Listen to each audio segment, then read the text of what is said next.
کتاب فطرت کا مطالعہ کریں غور سے، فکر کے ساتھ۔ مشرق سے نکلنے والا سورج کتنے عظیم انقلاب کا پیغام لاتا ہے۔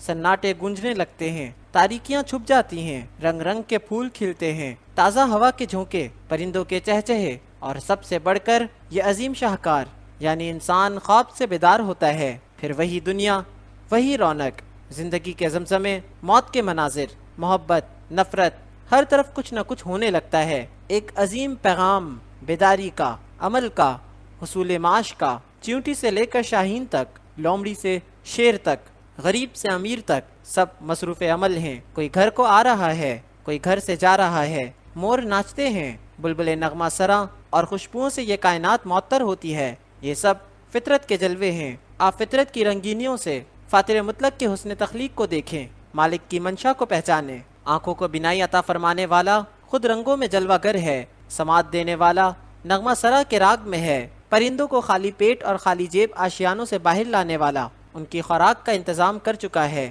شیروں کی خوراک کو زندگی دے کر محفوظ کیا، شاہین کی خوراک ہوا میں اڑتی ہے، گدھ کی خوراک مردار کر دی گئی، نگاہوں کو جلووں کی خوراک عطا کی، سماعت کو نغمات کی، دل کو احساس کی۔ خالق نے فطرت میں تخلیق کے کرشمے دکھا دیے۔ غور کریں کیا کیا نہیں ہو رہا۔ آپ کی چند روزہ زندگی کو مصروف نظارہ کرنے کے لیے نعمت سے منام کا خیال کرو، فطرت سے فاطر کا، تخلیق سے خالق کا، ذکر سے مذکور کا۔ اپنا خیال بھی اہم ہے، لیکن سب سے اہم اس کا خیال ہے جس نے تجھے صاحب خیال بنایا۔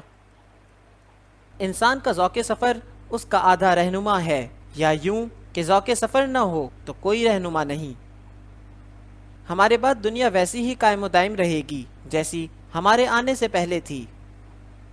اللہ تعالیٰ نے حقائق کی جتنی وضاحت فرما دی ہے وہ بندے کی ہدایت کے لیے کافی ہے۔ زیادہ وضاحت کی خواہش سے گمراہی میں مبتلا ہونے کا سوال پیدا ہو سکتا ہے۔ اللہ کریم سے یہ پوچھنے کی کوشش نہ کرنی چاہیے کہ اس نے ایسا کیوں کیا اور ویسے کیوں نہیں کیا، بلکہ اس کے برعکس ہمیں تیار رہنا چاہیے کہ اللہ ہم سے پوچھے گا کہ ہم نے ایسا کیوں کیا اور ویسے کیوں نہیں کیا۔ حکومت نااہل ہو سکتی ہے، غیر مخلص نہیں ہو سکتی۔ ملک سے مخلص ہونا حکومت کی ذمہ داری بھی ہے اور ضرورت بھی۔ ملک سلامت رہے گا تو حکومت قائم رہ سکتی ہے، اس لیے حکومت ہمیشہ ہی مخلص ہوتی ہے۔ حزب اختلاف حکومت کو غیر مخلص کہتا ہے اور حکومت اپنے مخالف کو وطن دشمن کہتی ہے۔ جو انسان 10 سال سے زیادہ عرصے سے ملک میں رہ رہا ہو وہ ملک دشمن نہیں ہو سکتا۔ جس کے ماں باپ کی قبر اس ملک میں ہے وہ غدار نہیں ہو سکتا۔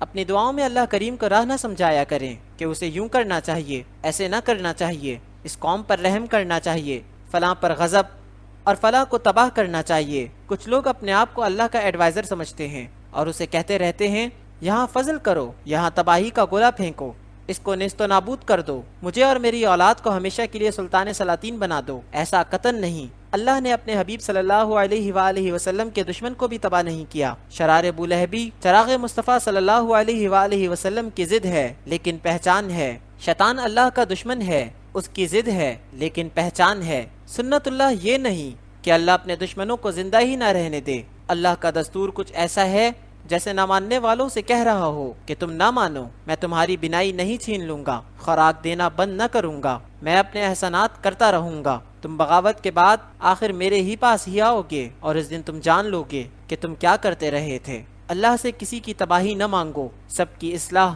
سب کی خیر، سب کا بھلا مانگو۔ موت زندگی کی محافظ ہے اور زندگی موت کو عمل ہے۔ دولت غم کو بھی کم نہ سمجھو، غم کا سرمایہ خاص عنایت ہے، اس شخص پر بڑا کرم ہے جس کی رات بیدار ہو جائے، جسے آہ سحرگاہی میسر ہو۔ غمزدہ دل کی دعا قوموں کی مصیبتیں ٹالتی ہیں۔ پچھلے پہر شب تاریک کی گہرائیوں میں ٹپکنے والے آنسو ملتوں کے لیے چراغاں کرتے ہیں۔ غم ہی وہ طلسم ہے جس سے عطار، رومی، رازی، غزالی اور اقبال پیدا ہوتے ہیں۔ غم ذاتی ہو تو بھی اس کی تاثیر کائناتی ہوتی ہے۔ غم کمزور انسان کو کھا جاتا ہے اور طاقتور آدمی کو بنا جاتا ہے۔ ایک کافر اپنے کفر پر نازا پھرتا ہے، ایک مومن اپنے ایمان پر کیوں فخر نہیں کرتا؟ پھول کی ایک دن کی زندگی کیکر کی کئی سال کی زندگی سے بہتر ہے۔ اللہ کریم کا ارشاد ہے، میری رحمت میرے غضب سے وسیع تر ہے۔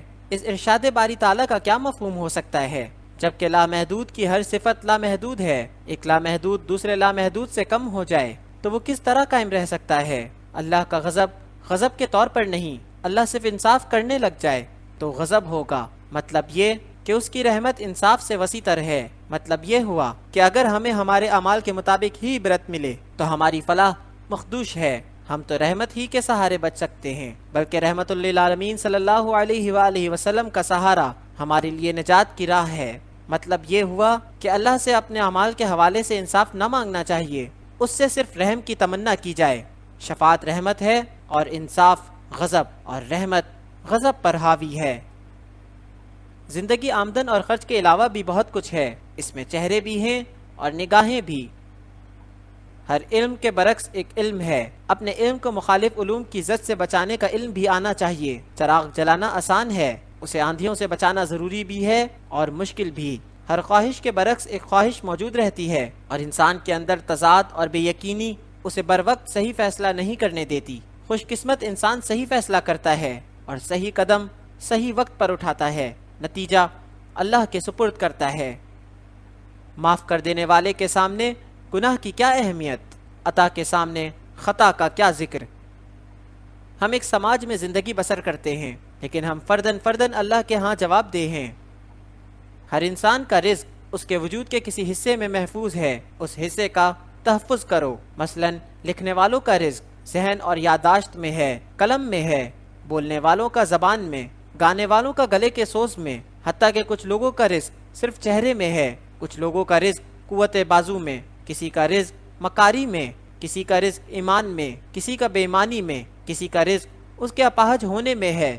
معصوم بچوں کا رزق ان کی اپنی معصومیت میں ہے۔ کئی ملکوں میں جنسیات بھی معاشیات کا حصہ ہے۔ غرض یہ کہ انسان اپنے وجود کے کسی حصے کے ذریعے اپنے پیٹ کی خدمت کرتا ہے۔ سفر پر خرچ کرنے والے سفر ناموں سے رزق وصول کر لیتے ہیں، بڑے بڑے آستانوں پر لنگر پکتے ہیں۔ آپ کو معلوم ہے یہ رزق کہاں سے آتا ہے؟